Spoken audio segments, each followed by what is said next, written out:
Let's see. Today we're going to talk about probably one of the most bizarre and, in some sense, difficult to understand concepts, the concept of quantum entanglement. I don't know if you saw yesterday in the newspaper, one of our UNM graduate students was on the front page of the Albuquerque Journal talking about this very subject. So we'll do the M&N test later. Here we are. I don't know, has anyone been able to link up to the website? Did you get that email? So you can download PDF versions of these lectures from that site. So the first two are there. I'll put this one up this afternoon. So let me review, first of all, what we talked about last week as we built up the mathematical structure describes the formal structure of quantum mechanics. So here are written what you might call the postulates of basic concepts in quantum mechanics. First of all, we have this notion of the state. The state of the system is described by a vector in a complex space, generally what we call a Hilbert space. And what that state is a description of our knowledge of the system, basically our knowledge of how the system was prepared and how it might have evolved due to the dynamics that occur due to the physical processes. When we do measurements, those measurements are what we call are measuring physical observables, and the possible values we can get should we measure, and one of these observables is determined by the eigenvalues of a matrix. Okay, so, or a linear operator that describes each observable. Those are what we call Hermitian operators. They have real eigenvalues. Then we want to know what we're going to predict. Given that we prepared a certain state, we're going to do a certain measurement. Ultimately, we want to predict what we're going to get, and we can only do that statistically. Even if we have the complete knowledge of the system, what's in some sense different about quantum mechanics is that it's intrinsically stochastic. And that's what we're really going to talk about. How intrinsic is that? The probability of getting a particular outcome, little a, given that we have our state psi, is given by the square of this complex number. This complex number is the inner product or the projection of the state onto the eigenvector corresponding to that eigenvalue. If we learn that the system corresponds to one of these eigenvalues, then we should update our state of knowledge based on what we've learned. And that's what we call the collapse of the wave function. This is all about preparation and measurement. Then there's a whole issue about dynamics. How does a system evolve in time? And that's really the Schrödinger equation. Okay? And that's what we're not going to talk about almost at all in this class. This is what almost all of what you talk about in a physics class on quantum mechanics or a physical chemistry course. Okay. Any questions about that? Yes? What's the quality of experimental support for that square of the amplitude formula? Oh, I mean, there's been 100 years of experiment.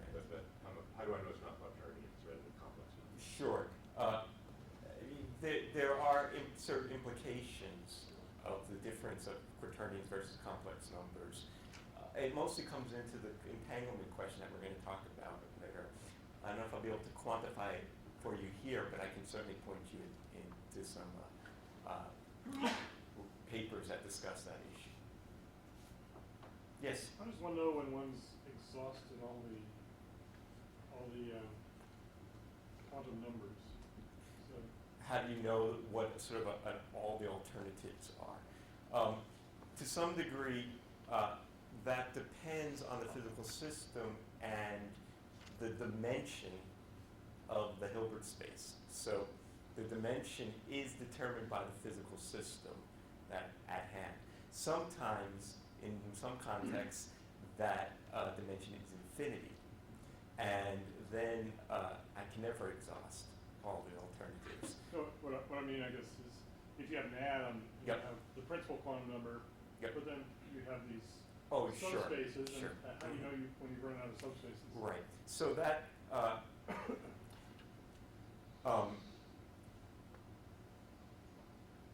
the question of what is a complete set of quantum numbers that completely specifies a quantum state Yes. depends again on dimensionality, but dimensionality in the physical space. For example, if I'm talking about the hydrogen atom, a hydrogen atom talks about the motion of a single electron around a proton.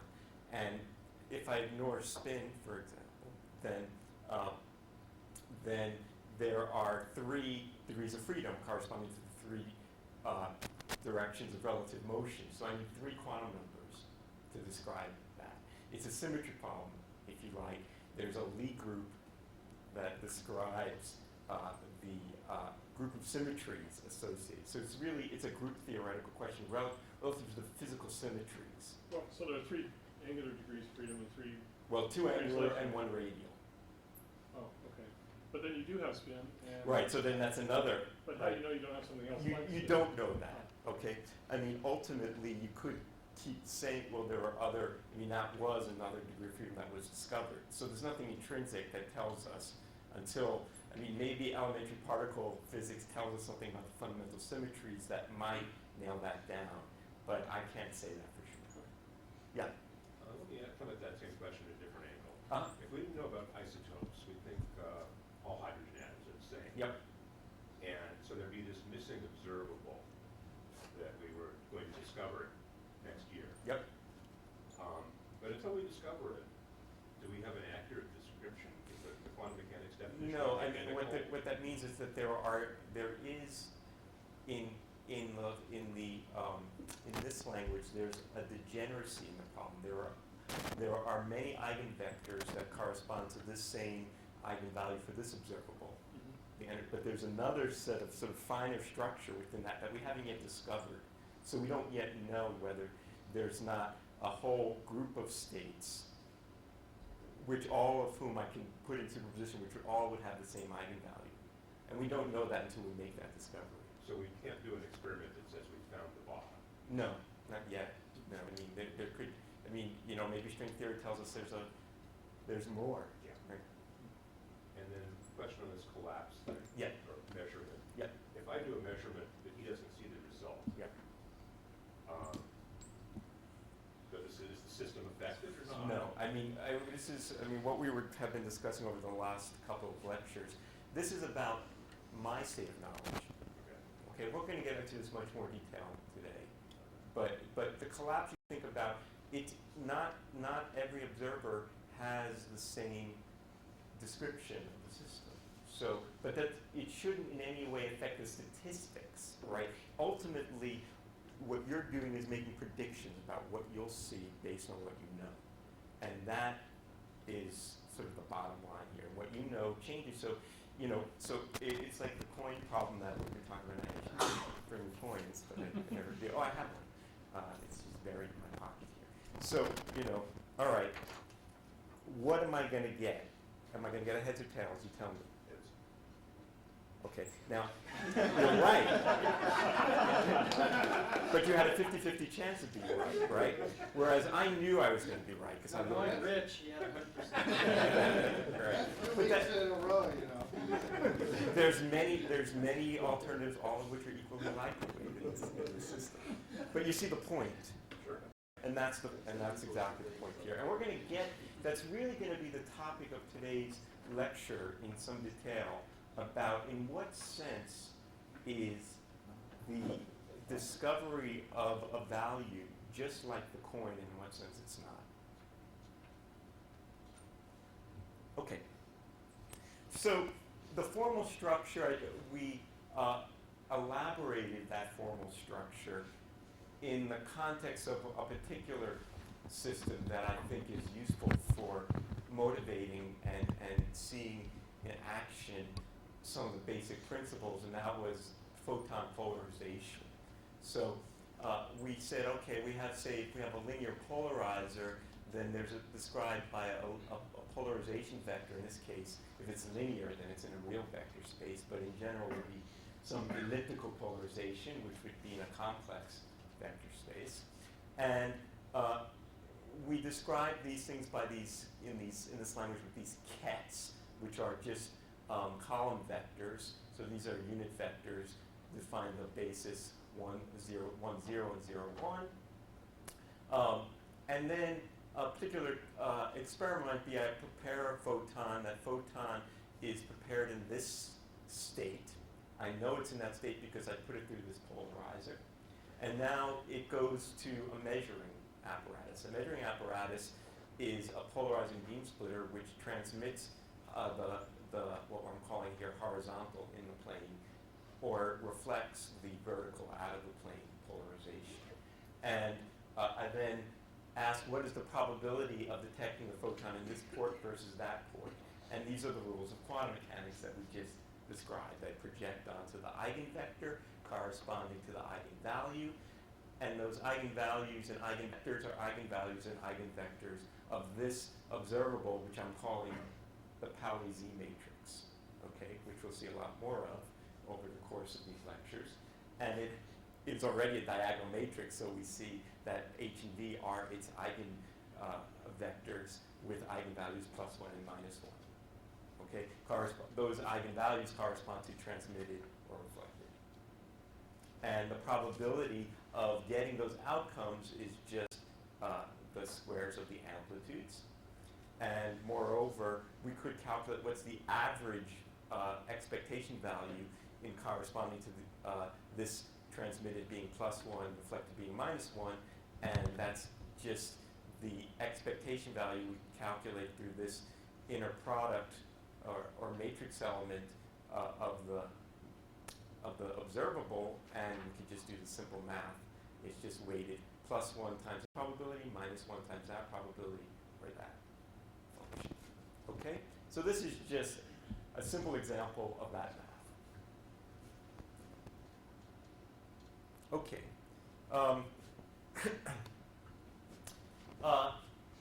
So as we were saying there, in general, we can have complex vectors here as an example of photon polarization, and we talked about different choices of orthogonal bases, the HV basis, horizontal, vertical, plus and minus 45 degrees orthogonal directions, which are these orthogonal vectors, and right and left circular polarizations, all of which represent different bases for the space of polarization vectors. And they are eigenvectors of 3 different observables, X, Y, and Z. These are Pauli matrices, X, Y, and Z. And they all have eigenvalues +1 and -1, but they're incompatible in the sense that I cannot simultaneously ask the photon whether it's in diagonal versus horizontal, vertical. I can only do one polarization measurement, and one polarization measurement disturbs the polarization of the photon. So I cannot simultaneously ask the photon, are you plus minus diagonal, or are you right left? These are incompatible. I cannot specify those observables simultaneously, and mathematically that is described by the fact that these matrices don't commute.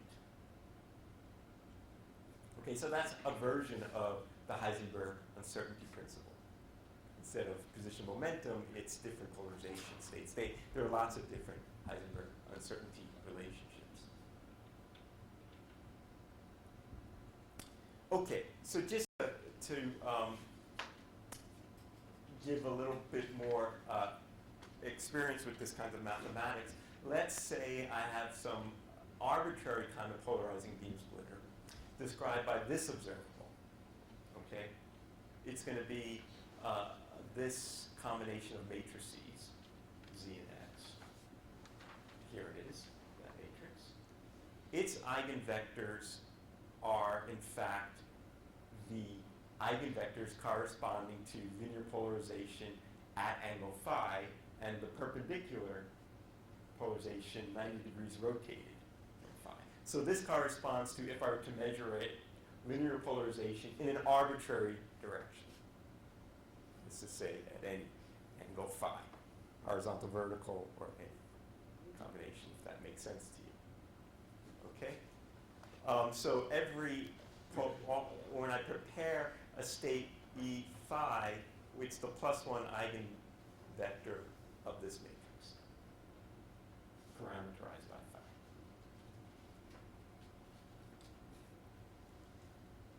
phi. So now, for example, I can ask, well, if I polarize it at angle theta, but I analyze it at angle phi, what's the probability of doing it? This is just basic, polarization optics, but put in this kind of fancy language of matrices and eigenvectors and kets and all of that. But I wanted to do this in order to show you, as we're going to see, what happens when we get to situations that don't have a sort of classical analog of just, how much intensity gets blocked by the polarizer. So the probability of, say, of transfer just depends. This is Malice's law, as we discussed last time. It's the cosine of the angle between the polarizers squared determines the fraction of intensity that gets passed through the polarizer. So you could do some of that mathematics. Okay, so that was all really basically some review of what we discussed last week and some examples. So now I want to turn to really the subject at hand. Okay, so what I have been describing as examples up to this point were, in some sense, single particle properties. An event, a measurement that I was doing on some particular particle, say a photon. But I can also ask questions about many body systems. And I can ask about what's the probability, joint probability for two events happening simultaneously. Certainly can ask such questions, I can do such measurements. So for example, here is a now fairly standard kind of quantum optics apparatus, which has the following thing. It's what we call spontaneous parametric down conversion. And what happens is I have a ultraviolet laser beam, which pumps a nonlinear crystal, in this case, barium something oxide, BBO, forget what BBO stands for. In any event, this crystal has nonlinear optical properties such that if a UV photon comes in, there is some probability that photon in some sense will decay and split into two daughter photons with half the frequency.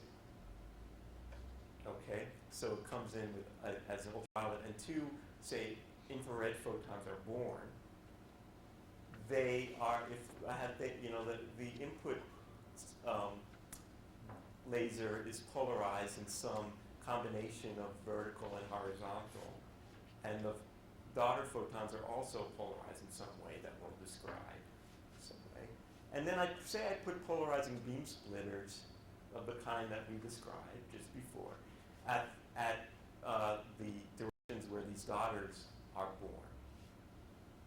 And I now ask the question, I put photon detectors at in the two beams. I should have labeled them. This one's typically called the signal. This one's typically called the idler. We'll come to that. These are old radio terms. I'll show you how they're spelled in a minute.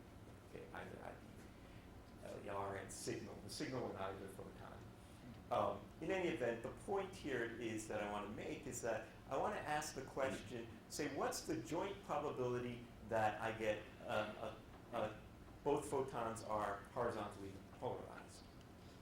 I can ask that question. There's some probability that that will happen. How would I do that? Well, what I need to do that, what I haven't told you yet, is how do I describe the state of multi-partite system, a system made up of many parts. So when I talked about there's a state vector in Hilbert space, but suppose there's a state vector in Hilbert space describing one kind of photon, and another state vector describing another photon. How do I define a state vector for the joint system? The things that are going to give me joint probability distributions. And the mathematical structure of that is what's known as the tensor product. Again, a structure from linear algebra. So what I want to consider here is a system with many degrees of freedom, like many particles, like 2 photons. And what I say now is that each one of the photons, the ith subsystem, is described by some vector in some ith Hilbert space. For example, those little column vectors that we had for the photons. The state of the system is what is given by the tensor product of the vector spaces for each subsystem. So for example, if I have 2 photons, and I'm describing the polarization states of those photons, each photon is described as a vector in a 2-dimensional complex vector space. The state of the joint system of the 2 photons is described by a tensor product of the 2 vector spaces, which is written in this fancy language with this circle product. And so for example, so this space is a 4-dimensional space. The way it's constructed is the following. Suppose that photon 1 is described by this vector, or ket, and photon 2 is described by this vector. Then the state of the system where photon 1 is in psi and photon 2 is in phi is the tensor product of these 2 vectors, which is constructed in this way. So this tensor product becomes a column vector with 4 entries, and I just take the products in a kind of ordered way, A with gamma and delta, and then beta with gamma and delta. So there's a rule by which I take the tensor product. It's not an inner product, which made a number, was a scalar product. It's what we call a tensor product. Each subsystem can be arbitrary dimensionality. Indeed. Here I'm talking about each subsystem being each 2-dimensional, but I could have subsystems, and it could be each one could be any dimension. And the dimension of the joint system is the product of the dimensions of all the subsystems involved. Yes? Just a notation question. If you had psi phi in just one ket instead of with the tensor, Yes, is that the same it's the same thing, and I'm about to show you that. Here it is. That there's lots of different notations that you'll see, shorthands, so to speak. So let's consider, I want to say, how do I describe the system? Suppose I wanted to say, what's a basis for the joint space? Remember, we had basis vectors. So let's say that I have a basis. This looks like it's I think, maybe if I just be on air, it seems okay. This is my usual approach. Right. So I have, say, orthonormal bases. Remember orthonormal bases? They were the bases of all unit vectors that are mutually orthogonal. I have an orthonormal basis for system A, subsystem A, and an orthonormal basis for subsystem B, each of different dimensions, perhaps. And then a basis for the joint space is the tensor product of all the possible combinations of basis vectors, right, Sarah? Of the 2 subsystems. And as you were saying, I could write this. Sometimes you'll just write the kets right next to one another, leaving out this little circle cross thing. It's the same thing. Sometimes you put them in the same ket and you put a comma. Sometimes you leave out the comma. Sometimes you just label it with the 2 indices. That's all the same thing. So that when I'm saying that this is a basis for the joint space, it means any vector in the joint space is some linear combination of the basis vectors with complex coefficients. All right? So now, and those complex coefficients are given by the projection of the vector at hand onto the basis vector of interest. So I can ask, for example, the rules of quantum mechanics are still the same. Given the state, in this case capital psi, which is the state of the joint system, I can ask, what is the probability of finding one of the photons in state I and one of the other, or subsystem in state J? And I take that inner product and I square it.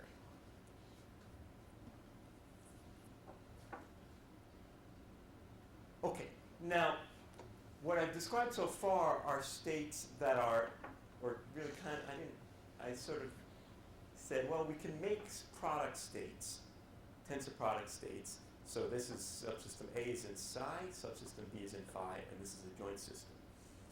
If a state is like that, then this joint probability, what is the probability of finding subsystem A in alternative I and subsystem D in alternative J? Well, let's do the rule. Take that projection. In that case, the inner product with the two tensor products using the rules factorizes into a product of numbers, right? Probabilities are numbers. And this fact, because this was a product and this is a product, this joint probability is a product.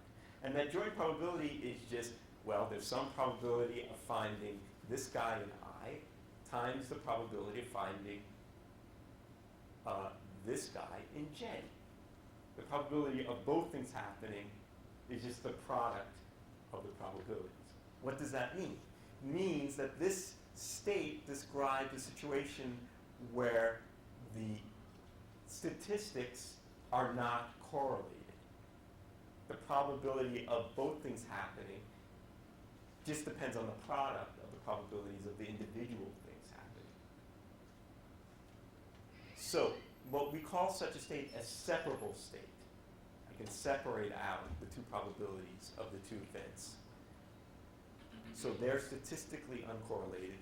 And in quantum mechanics, the state, a pure state of that kind, is a product state. Okay.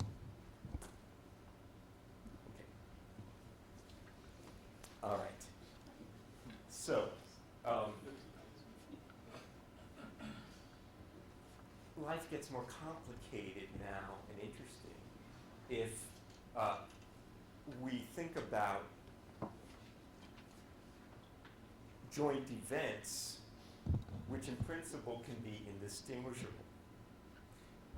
Because you'll remember in the first lecture, we just talked about Feynman's rule, so to speak, which is that if we have two events which are in principle indistinguishable, then we need to add those events as complex amplitudes, not as probabilities.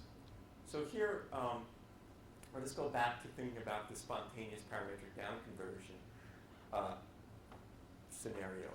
The mother photon comes in, UV photon, and it can decay.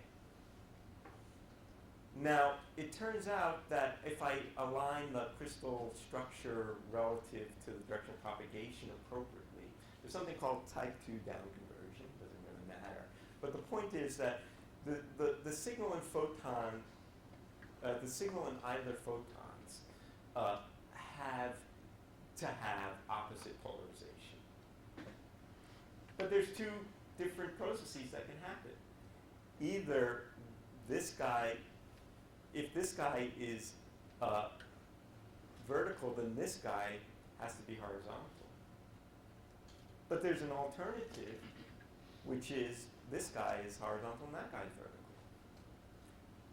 And those add as probability amplitudes, not probabilities. So what it means is that the joint state of this two-photon system is described by a state vector which has superposition of product states. Either the signal is H and the idler is V, or the idler is V, I'm sorry, the signal is V and the idler is H. Now this sign in the middle, what the phase of that superposition is, depends on the physical dynamics, which I'm not describing, through which I go from how this parametric down conversion happens. And I can, in fact, one can effect that phase through some appropriate optics.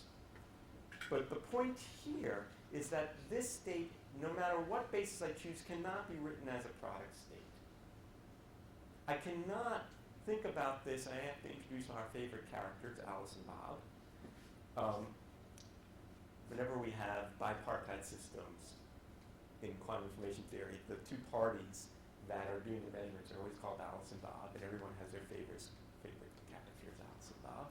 Sometimes this is Alice Cooper, Bob Marley, you name it, they've all been there. This kind of state is what Schrodinger called an entangled state, and in some sense is the most non-classical property of quantum mechanics. There is no way I can assign a state vector to Alice that she would use to measure the statistics of her signal photon flow, and one to Bob. It cannot be factorized in this way. Obviously, I can find Alice will have to have some state because she can make predictions about what she's going to get, but it turns out that she has to assign a mixed state, kind of density matrix that we talked about at the very end of the last lecture. She cannot describe her measurements by any single state vector in quantum mechanics. Yes? You use the word entangled from Schrodinger. Why don't you use the word correlated as a classical material? Good question. We'll get to that in a moment. So that's really going to be what I'm going to talk about for the next half hour. And while we're questioning, you seem attached to the concept of that photon decaying. Photons do decay, but not in the energies that you're talking about. You're actually talking about the interaction of that photon with a crystal lattice. And in some cases, you can add momentum to that photon. In some cases, you don't. And if you don't, you get the latter. And if you do, you get all those mixed states that are uncorrelated. Well, and that's what the lining up of the crystal's all about. Sure. Isn't it true? But it's not just about adding and extracting momentum. Decay is a word I'm not wedded to in any way. What I'm saying, this is nonlinear optics. You can think about a classical process as follows. The oscillation of the electric field happens at whatever 100 terahertz in the UV. It oscillates the crystal, but the crystal oscillates down in the IR. It has a resonance that's in the IR range. No, this is a way off. It's way off resonance. So it's not a resonant process, but nonetheless, it's because it stretches in a nonlinear way, and so it can oscillate in the IR, and those IRs re-radiate. Okay, so that's. And they're correlated or they're not correlated. That's right. How the crystal is set up. That's right, and they're correlated. But the question is, whether this correlation can be thought of classically or not, and that's going to be this whole question of entanglement in a moment.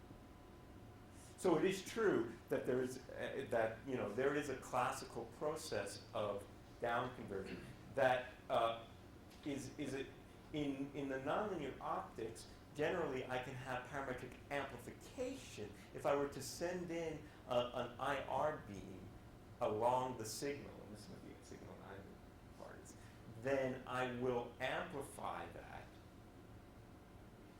in this nonlinear way through this crystal. But this is a spontaneous process. There's no field coming in, so in some sense, it's what we in the physics language we say it's seeded by vacuum fluctuations. Without the input field here, classical optics would say there would be no signal either generated. You need those vacuum fluctuations to make this happen in the nonlinear optics. So this spontaneous process really makes it quantum.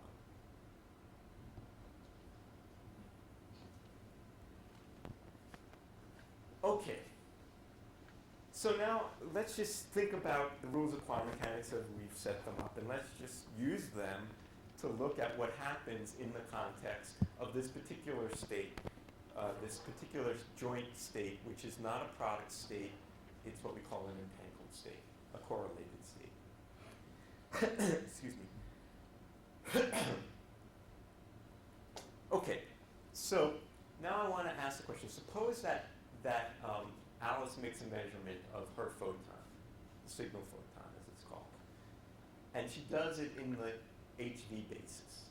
So she puts a polarizing beam slitter there that is aligned in such a way that she'll say, are you horizontal or are you vertical? And suppose that she finds horizontal. Now we want to ask the question, how does the state of the system get updated based on that measurement result? Because that's what we've been saying. If you find something, then you should reassign a new state vector conditioned on the measurement results that you receive. Okay, well, this is the rule. This is the von Neumann projection postulate as we talked about it. I take the state that I had and then I project it onto the eigenvector corresponding to the eigenvalue I found. Okay, so let's do it. So the first term in that HV thing, and let's go back here. Right, this is the state I'm projecting on. So the first term here has this part of the projection, and the second part has this projection. This inner product is 1. This inner product is 0. So that becomes, this term gets killed, projected out to 0, and this term is HV. That is related to the probability of happening to it. Then we renormalize after we're done, and we get this state.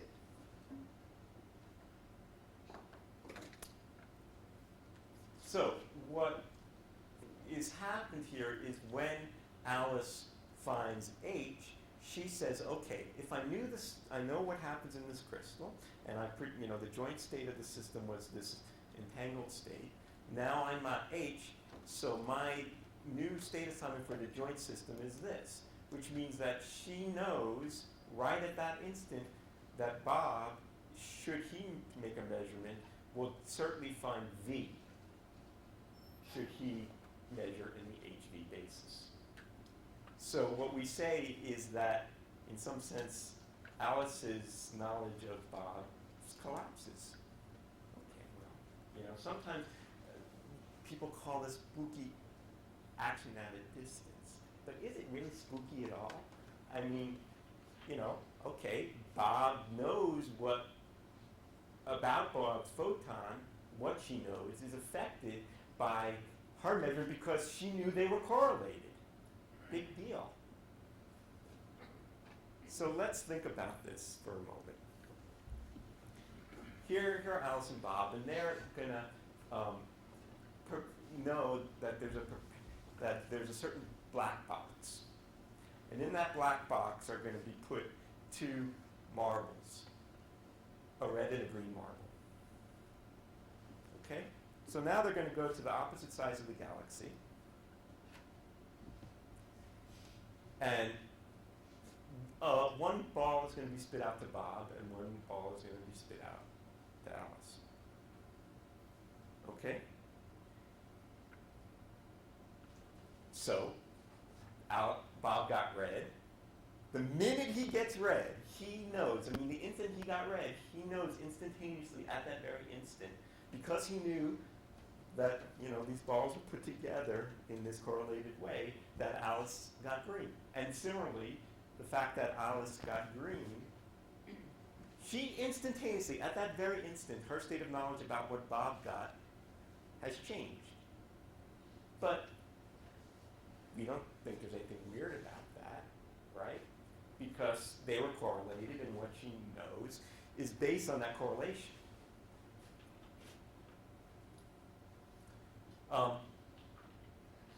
Now,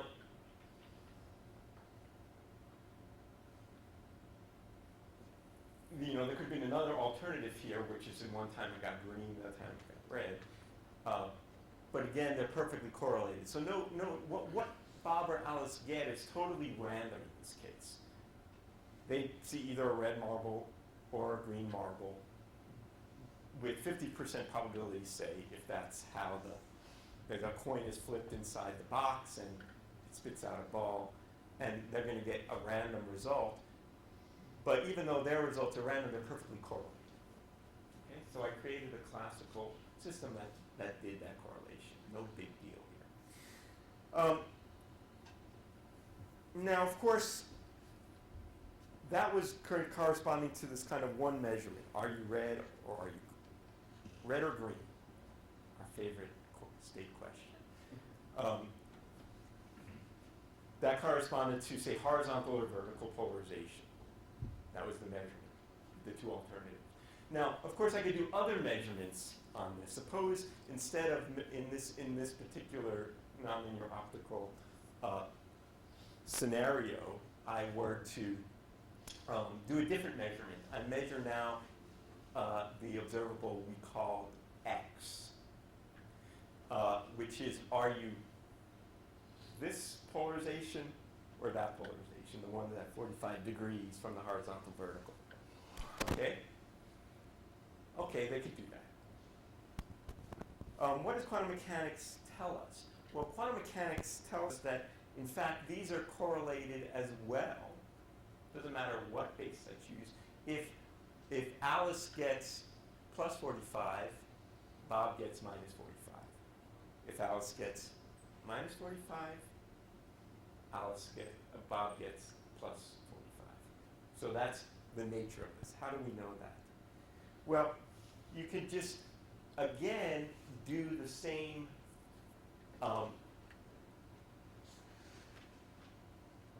construction. Here's the state. Here's the observable we talked about earlier, which was measure in some arbitrary basis. Phi could be 45 degrees. So these are its eigenvectors. And now I ask the question, given that Alice measures the plus 1 eigenvector, what's the state of the system after the fact? Well, do that same projection. So I project onto the first part of the superposition, and I project onto the second part of the superposition. This inner product is cosine phi. This inner product is sine phi. Okay? So now, if I factor out this vector, I get cosine v minus sine h. And that was the vector, if you go back in the slides, is the vector corresponding to the eigenvalue minus 1. So they're anti-correlated, no matter what observable I choose to measure. If Bob gets horizontal, Alice will get vertical. If Bob measures plus 45, Alice will get minus 45, etc. Okay, so now let's see, can we hook that up corresponding to all the different alternatives? Suppose that Alice and Bob go back to this black box, and the preparer tells them he's going to do one of the following things. Either I'm going to put in a red and green marble, or I might put in a blue and orange marble, or I might put in a yellow and purple marble.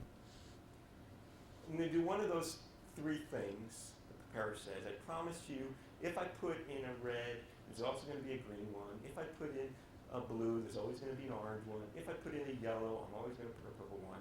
And I'm going to do one of those three things with a third chance. Okay? So go to your sides of the universe here. And now, again, predict what Alice is going to get if you're Bob. If you're Alice, predict what Bob's going to get. You could do that, right? You could say, again, the same thing.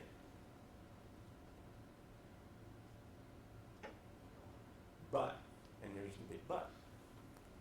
If we go back to these colors as being polarization directions, red was horizontal, but yellow was plus 45, or blue was right. The point is that Bob cannot do a measurement with one apparatus and ask the question, are you red or green, at the same time that he asks, are you orange or purple? He can only do one of those measurements at a time because these different alternatives are not compatible. The particular measurement I use with colors is one where he can, his eyes can ask that particular question. But he can't ask these questions, are you D plus D minus, or are you right, left, HV? The colors here correspond to polarization alternatives. Is everyone clear on that point? It's an important point. These measurements cannot be done simultaneously. Okay, so what? Here they're gonna try to. They have a choice now of what measurement they can do. They're gonna put on some glasses. Okay, and they're gonna, depending on what glasses they pick, determines whether they can see the orange, the red-green alternative versus the blue-orange alternative versus the yellow-purple alternative. They can only do one of those things at once. So here they go. Okay, now they're going to make a random. Bob doesn't know which glasses Alice is going to pick. And Alice doesn't know what glasses Bob's going to pick because they're on the opposite side of the universe, and they didn't tell each other which one they're going to do. They said, I'm just going to pick a randomly, and I hope that I pick the right set of glasses that the preparer correlates what the preparer did. So, for example, here they got lucky and they both picked the right pair of glasses, and that actually corresponded to the colors that the preparer sent out. So, again, they made the right prediction, and they got the right. They're perfectly correlated. They could do that again, but with a different set. But suppose that in this particular run, Bob put on the red-green glasses, and Alice put on the yellow-purple glasses. And now the preparer sent out, say, the red-green alternative. Well, in this case, Bob will say, well, I got red, Alice must have gotten green, but Alice has no idea. She'd just flip a coin because she can't see what color it is. So in this case, their results are uncorrelated. Okay, so that's how this particular classical model of correlated balls with 3 non-simultaneous measurements would go, and it would give certain statistics of whether they get correlated results or not. Yes, I'm Bobby. please. The red-green, we started out talking that as V and H. Yep. So if I'm Alice, I happen to have a H coming towards me. If I measure that with a polarizer, that's, I don't know which one yellow purple Yeah. was. So let's say that one is 45 degrees. 45 degrees. I get some 45-degree components. That's right. She'll get something. And I know whether or not it's 45 degrees. I mean, I know whether it's H or V No, you based on the components of plus and minus D. I'm going to get one alternative. I'm either going to get it to be plus 45 or minus 45. I'm not going to get 2 components. I get 1 photon. A light beam divides into 2 ports. A photon does not. When she puts the detectors there, she'll get 1 click in 1 port. She'll either get plus 45 or she'll get minus 45. In our pictures early on, our photon went out both D and H. No, those were probability amplitudes. Photons don't go out 2 ports. When I put a detector, that's a very important point.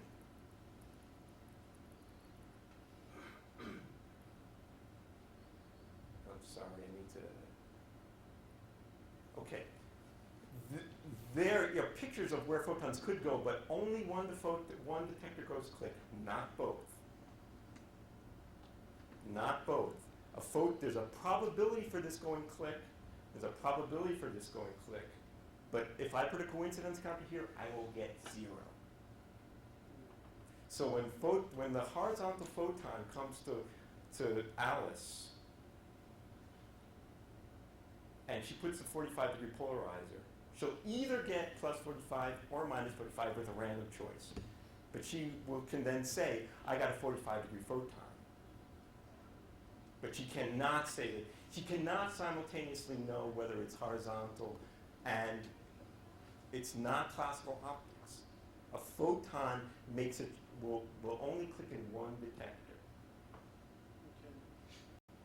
Okay. That's not exactly clear. That's facts. I believe, Yeah. I'm not arguing the facts, I'm thinking about what we had last lecture when we had photons going in versus classical.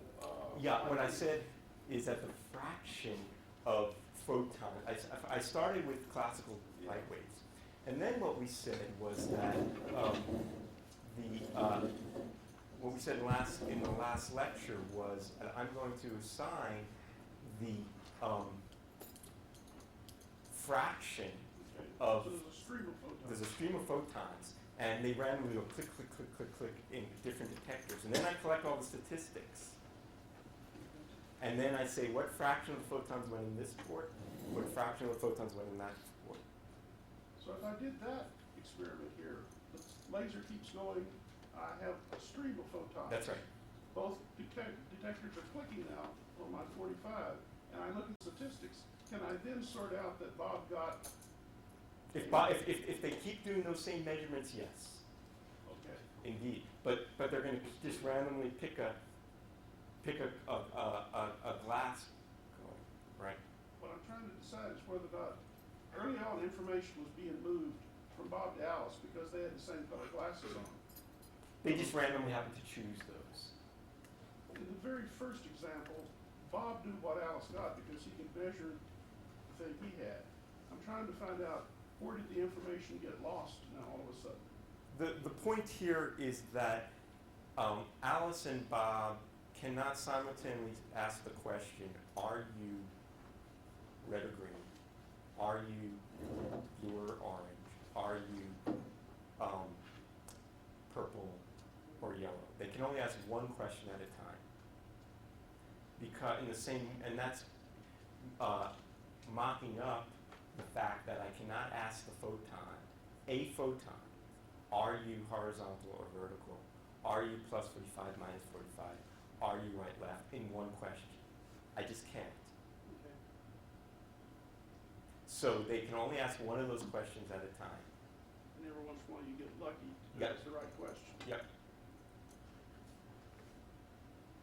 So in this example, where they just ask that one question, they'll always get it right.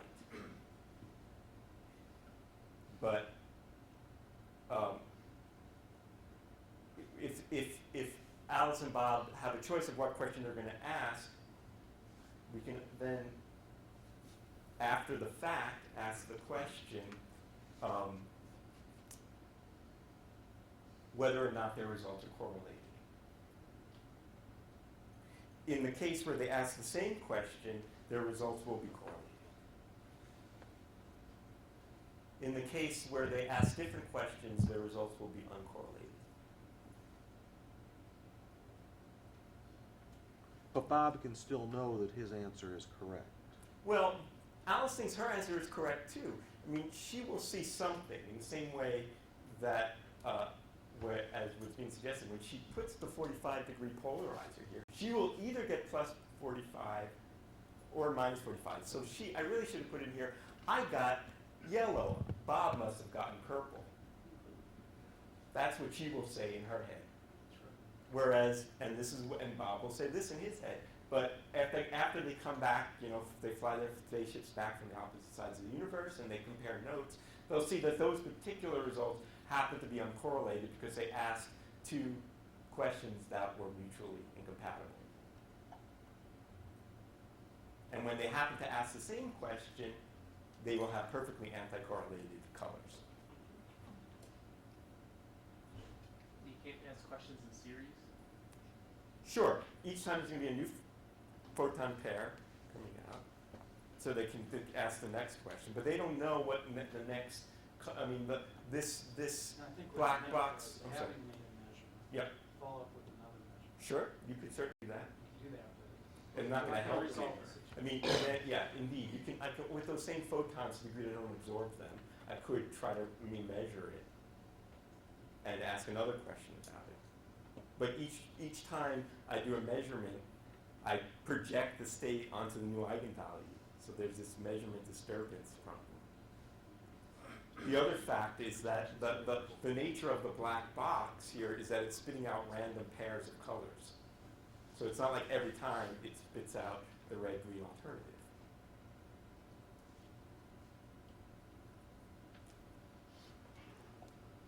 Okay. So now we come to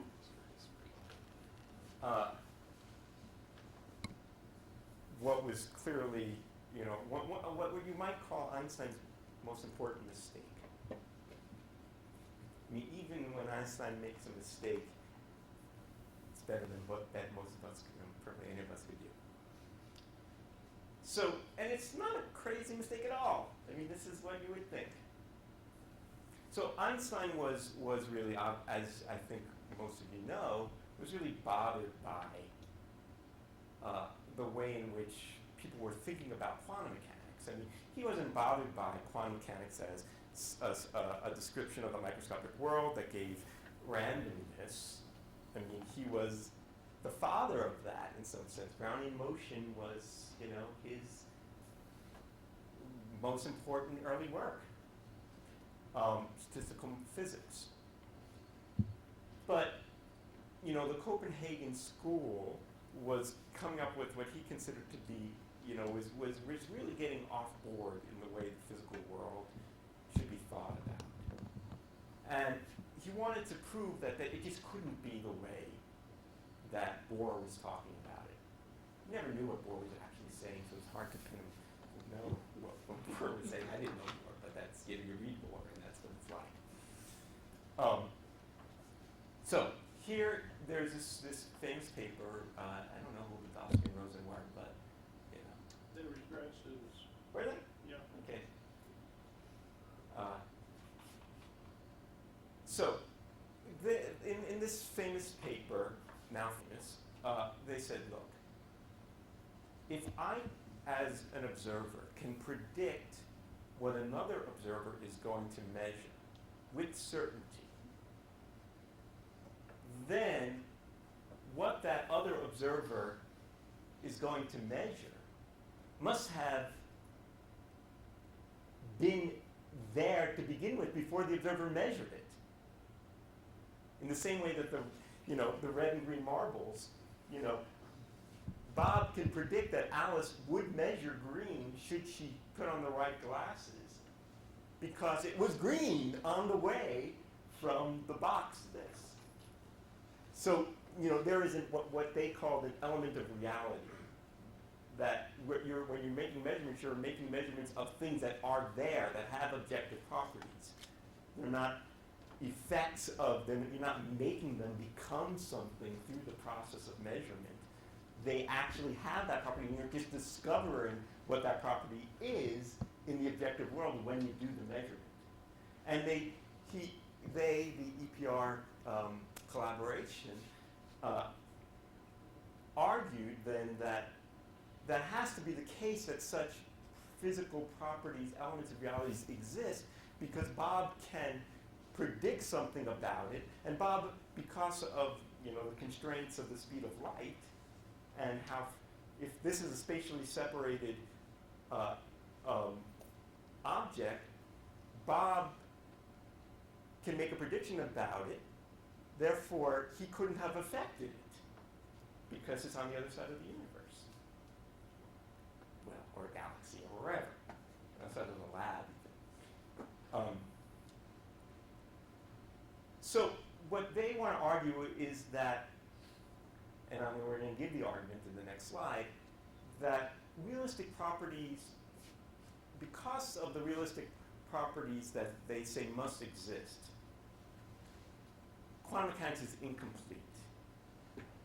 Incomplete in the sense that there are these pure states, the most pure state of knowledge you can have, that still don't give complete prediction. And it's missing those elements of reality that are out there. They're hidden from us. Okay, so here's the EPR argument. It's really quite simple and logical. The argument says, okay, let's consider an entangled state. This is not the entangled state they considered, but someone we're going to consider. It's the same argument. So, the argument goes as follows. So if Alice were to measure the observable Z, if she were to do that on her photon, then she can, without in any way affecting Bob, determine that he will find either H or V, depending on what she found, should he also perform that measurement. That was like they both put on the same pair of glasses. Therefore, Bob's value of this observable had to have been an element of reality. Actually, it had to have had that property that Bob discovered when he did the measurement.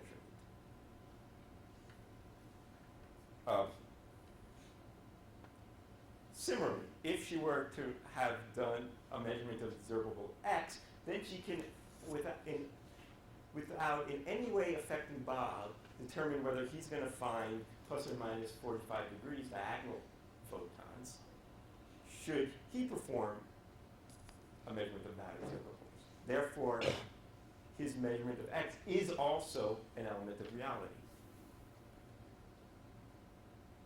However, quantum mechanics says that you cannot assign to a state simultaneously a definite value of these two observables because they don't commute.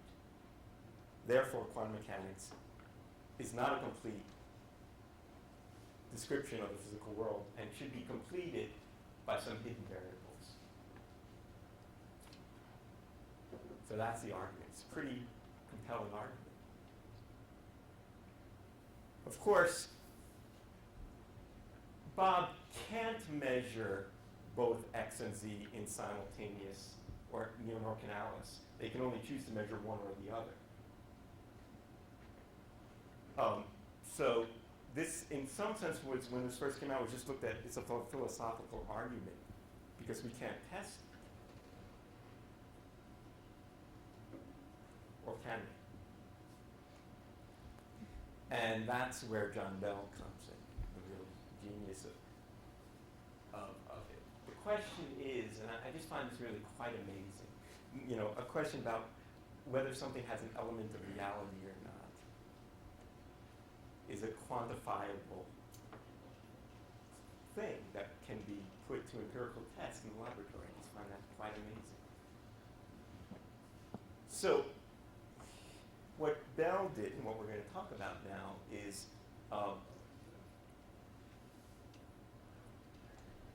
how can you put the EPR axioms or assumptions into mathematical language and make a test of that. So here it is. I should say, instead of formal, you should say formal statement of EPR. So let's consider, first of all, to set that up, let's just consider, first of all, a measurement on a single photon. Measurement of this observable. This is, are you linear along some direction phi, or are you the orthogonal direction to that? So, according to EPR, the value that Alice measures is a function only of her polarizer setting and some realistic hidden variables, which we don't necessarily know. And similarly for Bob. So here's the point. The state of the system is buried in some maybe hidden, some maybe not hidden, but realistic variables that are elements of reality and the direction of the polarizer. And that actual value of that thing is +1 or -1. When I do the measurement, I'll find out. But it really has that value. The +1 or -1 correspond to the two alternative colors. Similarly for Bob. The crucial point here is that the value that Alice measures in no way, can no way be determined by the setting on the polarizer that Bob set. And similarly, the value that Bob measures can in no way be determined by the setting on the polarizer that Alice set. That was the EPR assumption, that they can make predictions solely, that the prediction that Alice makes can't be disturbed by Bob, because Bob's on the other side of the universe. So when Alice makes her measurement, she'll find out what color it is because it had that color on the way, or which polarization it is because it had that polarization on the way. But she'll get maybe a random result because she doesn't know a complete description, but that complete description is out there. It's out there in principle. Okay? The point is that it's statistical because we don't know everything about lambda. So when we want to find out what, say, our average value is, we need to average over the possible lambda we don't know. And we can assign some probabilities to those lambdas that they'll have certain values, but we don't know them. But should we know them, A and B have definite values, +1, minus. Okay, so can I construct a hidden variable theory? Well, in certain circumstances I can. Here's a hidden variable theory that Dell gave as an example for measuring. It's not to say, let me first say, a hidden variable theory is not to say this is the way physics works. A hidden variable theory is to say, I can in principle show you that there is a way to predict the statistics of quantum mechanics with coins. Coins and coins alone. And here it is.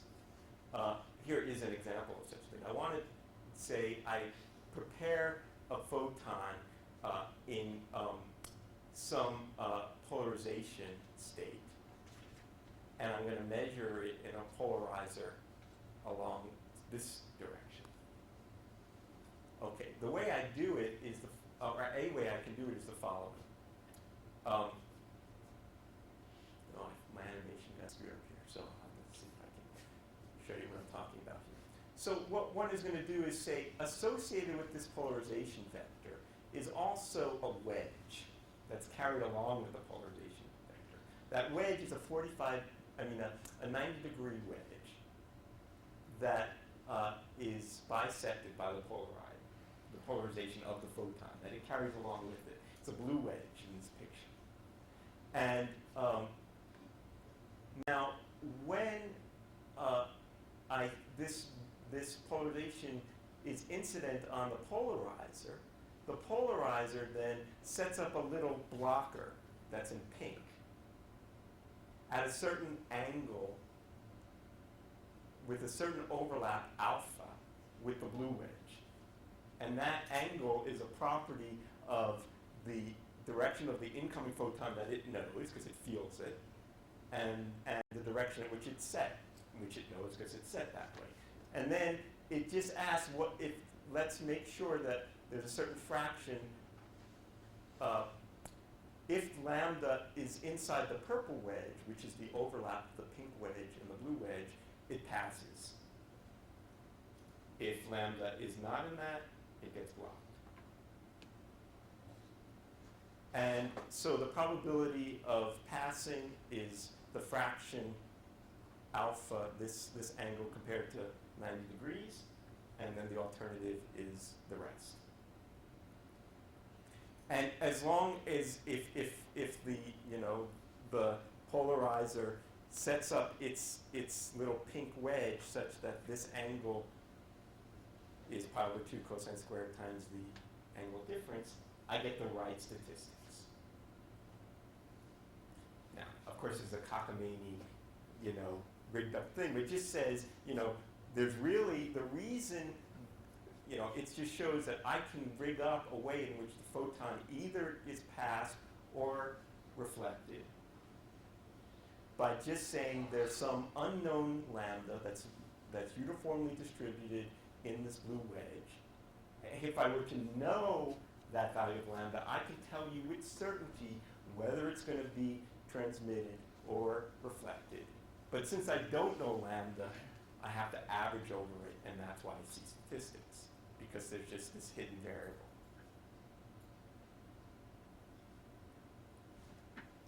Okay, so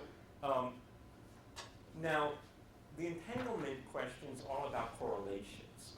So again, what I'm going to do is I'm going to look at I'm going to look at our correlation functions, averages of joint measurements for Alice and Bob with two polarization settings.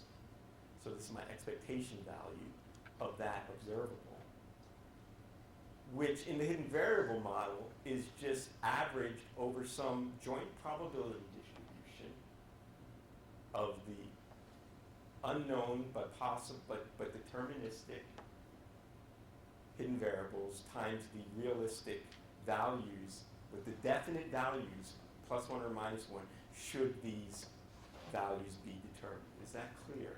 That's important.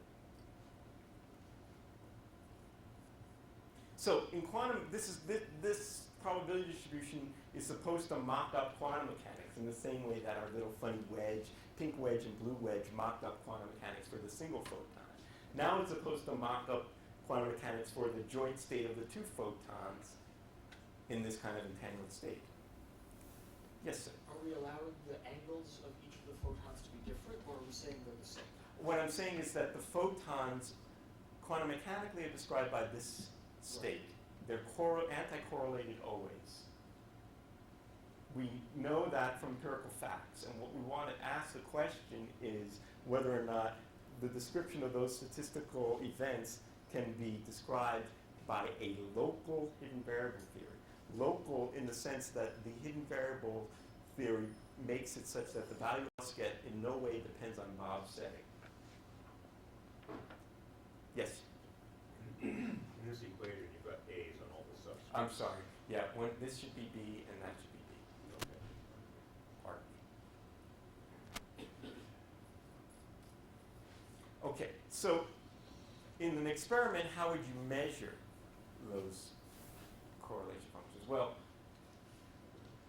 I mean, the correlation functions have to do with coincidences of certain events. Either they're both 1, they're both -1, the first one is +1, the second one is -1, et cetera, et cetera. So this average value you can show of this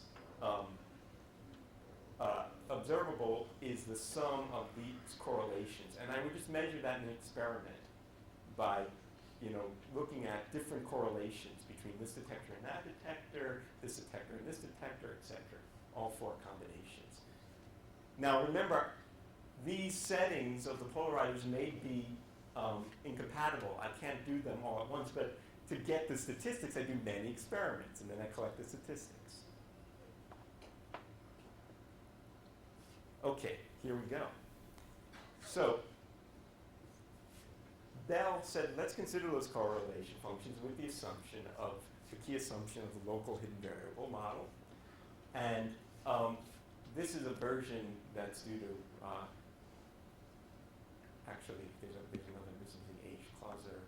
It's CH, SH, who's the other H? Anyway, I'll have to fix that. This is a version of Bell's inequality that's a little more amenable to experiments. But anyway, the point is the following. So Alice, we're going to allow Alice to measure she's going to have 2 different settings of her polarizer. And Bob's going to have 2 possible settings of his polarizer. Okay? That he could do. Now, let's consider the following observable. You may ask why I would do such a thing, but I'm going to do it. So here's an observable corresponding to some possible, now in fact, I can never measure this observable in one run, but I can measure averages of that observable by doing different parts of it for different runs and then accumulating all the statistics, right? Because I can't measure sigma B prime and sigma B at the same time if they don't commute. But I can measure one part of the sum and another part and another part, and then count all the averages and then add them all together in the end. Now, according to the hidden variable theory, this observable has a definite value, we just don't know it at every instant. And that definite value is just there's some value here, there's some value here, et cetera, et cetera. Now notice that this number, each one of these a's is plus or minus 1. And each one of the a and the b are all plus or minus 1.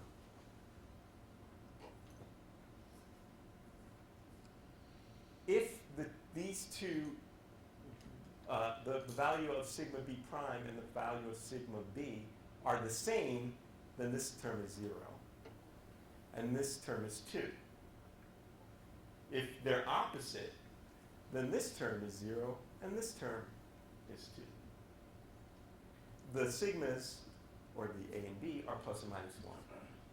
So if you think about it for just a couple of seconds, what you'll find, maybe a couple of minutes, is that this value of s will always be on every run of the experiment either plus 2 or minus 2, with some statistics that are determined by the unknown value of lambda and the probability distribution of lambda.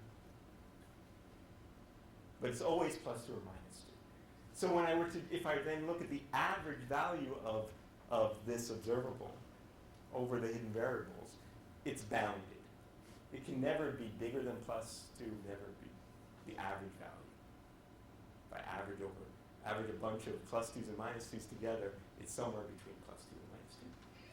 That's Bell's inequality. That's the CHSH version of Bell's inequality. Okay, now what is the evaluation? What is that particular, what is the value of that average value for the entangled state? What I call the singlet state. Here it is. You could just do that because we calculated, you can just calculate what these expectation values are. Okay. So let's now consider a case where Alice and Bob set their, this is one particular case where they set the directions of their polarizers such that the direction between, there's this same angle theta between any of the alternatives. It's just one case of this experiment that it could do. Because then I could just calculate this guy and I get this. So that's what quantum mechanics predicts for the average value of this observable through these multiple experiments. Let's plot that. There it is. The point here is that the quantum mechanical correlations peak up above plus 2 and down below minus 2. Whereas Bell's inequality said that that correlation function had to be somewhere between plus 2 and minus 2. That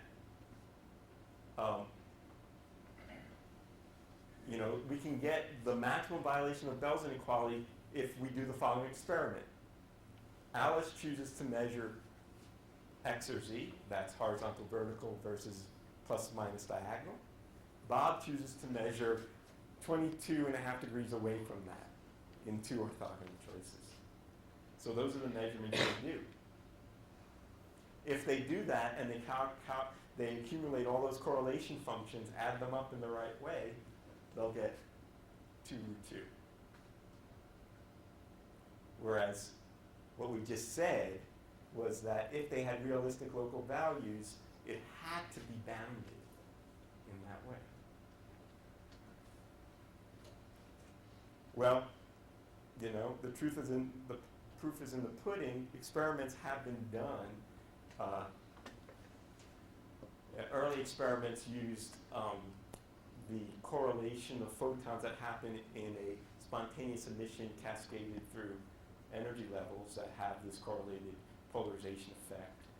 And more recent experiments have been done using these nonlinear optics in spontaneous parametric down conversion and show standard deviation violation, 100 standard deviation violation of Bell's inequality. There's no doubt that quantum mechanics is not describable by the local So I'll conclude here with thinking about what the heck this means. What this means is that quantum mechanics cannot be described by a local realistic theory. It's just impossible. So you kind of have your choice. Either you say, if there really are hidden variables, they're non-local. They're talking to each other faster than the speed of light. You could imagine that. I don't. I think the law, I mean, everything else we know about physics just falls apart. We don't have any way of understanding that, but that's it is a way of coming to terms with this. Things are realistic, they're just non-local. I prefer to say what this really says is that things don't have realistic properties. I don't even really know what I'm saying when I say that, right? Because what is it that when you do a measurement, what do you? I don't believe that the act of measuring changes something physical in the thing. What I'm changing is what I know about the system. Yet, what is it that I'm learning about if I'm not learning about objective properties? I don't know. Learning about your apparatus. Yeah, you're learning about some correlation between things. I think that's a reasonable way of a line of logic, but I don't think I have a good self-sufficient logical framework in which to put all of this. And this is what why 100 years into quantum mechanics, we're still arguing about this in some ways, what this really means. But there's the facts in some sense. Now, what's been really interesting and why we're talking about this here in the context of a quantum information, I should say before that, is that this is a common misconception. Entanglement can't be used to communicate faster than the speed of light. The local hidden variables, if you want to believe the hidden variables are non-local, they're still hidden. And the facts, if to the degree to which quantum mechanics really is intrinsically statistics, whether it's because of non-realism versus non-locality, the bottom line of it is that the results that Alice and Bob get are random, and they can't communicate that as facts to each other faster than the speed of light. Something important to keep in mind. Let me ask a question about that. Yes. When Bob and Alice decided to do their experiments, and they chose to wear the same glasses and do the same experiment, they were actually communicating faster than the speed of light, because as soon as Bob measured something, he knew instantly what Alice had. Yeah, but what can you Right, tell what Alice did- that what did Alice he didn't tell her? already know? He couldn't tell Alice anything. That's right. That's what I mean. He can't communicate to her something she doesn't already know. But he knew the message. What message did he get? He got a random bit. He got red or green. I want to tell you something. I want to tell you an answer to the question. He gets a random bit. He gets a red marble or a green marble with a random bit. He doesn't get the answer to any message. She also gets a random bit. Their bits are correlated, so they can share a secret together. But he can't tell her something that she doesn't already know. That's what I mean by information. He cannot tell her something she doesn't know from her measurement. Yes? If he used amplitude amplification, if you have something that's in this horizontal vertical or vertical horizontal, and Bob uses amplitude amplification, he can determine if he will then measure a horizontal or vertical. Yeah. That's an excellent insight, and a subtle one. You can't clone a photon. We'll talk about that. But when you do try to amplify it, you add noise in such a way that you make it impossible. Indeed. And Roy Glauber, who just won the Nobel Prize, mused about that and gave that such proof about that. So it's quite interesting, yeah. So you just can't. You can't clone a photon. You can amplify it, but you can't clone it. When you amplify it, you add noise. Okay. Now, what I was going to say is that, we're talking about this in the context of a quantum information course, because the sort of new realization that we've come to over the last decade or so is that this is not just something to muse about and think about the strange nature of the world, but there's a sort of engineering implication here that this is a resource, even though it's not a resource for sending messages faster than the speed of light. It's a resource in other ways. It can be used, for example, to share secrets, and in fact, used to detect the existence of eavesdroppers on your messages. If your secret message is being shared through entangled correlations, if the eavesdropper is going in there, it'll mess up those correlations, and then it won't violate those inequalities anymore, and you'll know it. Other kinds of tasks are aided by entanglement, such as what's called quantum dense coding or teleportation, and some distributed computation tasks, like a bunch of parties want to, find a common spot in their address book. We know how hard that is to schedule meetings, guys. If we had nice entangled photons, we would have to query as many times to be able to do that.